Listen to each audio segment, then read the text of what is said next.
ایسے سواروں میں ایک کو زہر دیا، ایک کو نیزے پہ لٹکا دیا، پر اللہ انہوں نے پا لیا، اللہ کو پا لیا، اللہ کو پا لیا، اللہ کو پا لیا، اللہ کو پا لیا تو سب کچھ پا لیا۔ ایک بول پر حضرت حسین اپنی جان بچا سکتے تھے، مال بچا سکتے تھے، اولاد بچا سکتے تھے، بیٹیاں بچا سکتے تھے، سب کچھ بچا سکتے تھے کہ ہاں میں ظالم کا ساتھ دیتا ہوں۔ اتنا ہی تو کہنا تھا، میں ظالم یزید کا ساتھ دیتا ہوں، بیعت کرتا ہوں، کہ نہیں میں آل رسول ہوں، میں آل رسول ہوں، میں کٹ تو سکتا ہوں، میں ظلم کا ساتھی نہیں بن سکتا۔ کر دو میری اولاد کو ذبح، کر دو ان کے ٹکڑے ٹکڑے، کر دو ان کو سولیوں پہ نیزوں پہ چڑھا دو، سب کچھ کر دو۔ یہ نہیں ہو سکتا کہ میں حسین ظالم کے ہاتھ میں ہاتھ دے دوں۔ ظالم نہ بنو، نہ ظالم کے ساتھی بنو، مظلوم بن جاؤ، حسین کے ساتھی بنو گے۔ قیامت کا دن تمہیں تمہارا نبی ہار پہنائے گا۔ جب حسین کو ہار پہنائے جائیں گے تو تمہارے گلے میں بھی ہار ڈالے جائیں گے، تمہیں بھی سہرے پہنائے جائیں گے۔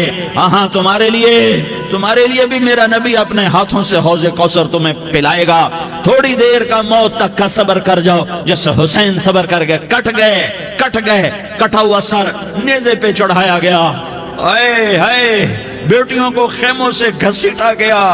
آل رسول کی بیٹیاں، طارق جمیل کی بیٹیاں نہیں، آل رسول کی بیٹیوں کو خیموں سے گھسیٹا گیا۔ میری زبان بند ہو گئی ہے، مجھ سے بولا نہیں جا رہا۔ حضرت زینب نے جب لاشوں کو کٹے ہوئے دیکھا اور سروں کو نیزوں پہ چڑھے ہوئے دیکھا تو انہوں نے ایک چیخ ماری اور کہا واہ محمدا، واہ محمدا، ہے یا محمد، ہے یا محمد۔ آؤ آج دیکھو اپنی اولاد کے ساتھ تیری امت نے کیا کر دیا۔ ہذا حسین بالعراء، آج تیرے حسین کی بارات ہے۔ مزمل بالدماء، اس نے اپنے خون کی تاروں کا جوڑا پہنا ہوا ہے۔ مقطع الاعضاء، اپنی بوٹیوں کی پتیاں بنا کر ان کا ہار پہنا ہوا ہے۔ نیزے پر سر چڑھا کر بارات کے آگے آگے جا رہا ہے۔ بناتوں کا سبایا، تیری بیٹیاں قید ہو چکی ہیں۔ وذریتوں کا مقتلہ، تیری اولاد ذبح ہو گئی ہے۔ تصفی علیہ الریاح، آج ان کو کفن دینے والا بھی کوئی نہیں ہے۔ ہواؤں نے اٹھ کر مٹی کو اڑایا اور ان مٹی کے ذریعے سے ان پر کفن کو ڈالا۔ یہ کٹا ہوا سر ابن زیاد کے سامنے رکھا گیا ہے۔ ابن زیاد کے ہاتھ میں چھڑی ہے اور وہ طاقت کے نشے میں ہے کہ میں نے بدلہ لے لیا، میں نے اپنے دشمن کو زیر کر دیا۔ کیا ابن زیاد کو موت نہ آئی؟ کیا یزید کو موت نہ آئی؟ کیا ظالم نہیں مرے گا؟ مظلوم مر گیا تو کیا ظالم بچے گا؟ مقتول مر گیا تو کیا قاتل بچے گا؟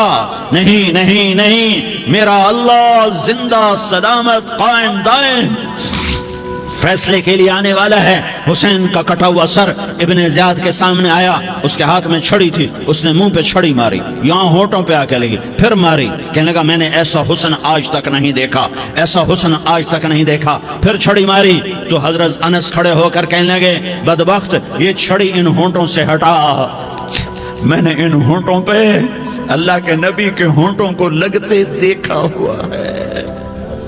ہاں تم تو یہ تاریخ رکھتے ہو، تم کیوں دستوں گریباں ہو گئے؟ تم کیوں ظلم کے ساتھی بن گئے؟ تم کیوں ایک دوسرے کے خون کے پیاسے ہو گئے؟ ارے یا کیا موت طارق جمیل کو نہ مارے گی؟ کیا اللہ کی قیامت قائم نہ ہوگی؟ کیا جنت قائم نہیں ہے؟ کیا جہنم قائم نہیں ہے؟ کیا اللہ سو گیا ہے؟ یا اللہ کے فرشتے کمزور ہو گئے ہیں؟ یا اللہ نے جہنم کی آگ کو بجھا دیا ہے؟ یا اللہ نے جنت کو آگ لگا دی ہے؟ تم تو کلمہ پڑھنے والے ہو، تم تو مسلمان ہو۔ مسلمان کا بھائی ہوتا ہے، اس کا خون کا پیاسا نہیں ہوتا، اس کے مال اس کے مال پہ ڈھاکہ نہیں ڈالتا، اس کے مال کو لوٹتا نہیں، اس کو حقیر نہیں سمجھتا، اسے ذلیل نہیں سمجھتا۔ مسلمان کا ساتھی ہے۔ ہم ایک قوم نہیں ہیں، ہم ایک امت ہیں، ہم ایک قوم نہیں ہیں، ہم ایک امت ہیں، اور ہمارے اندر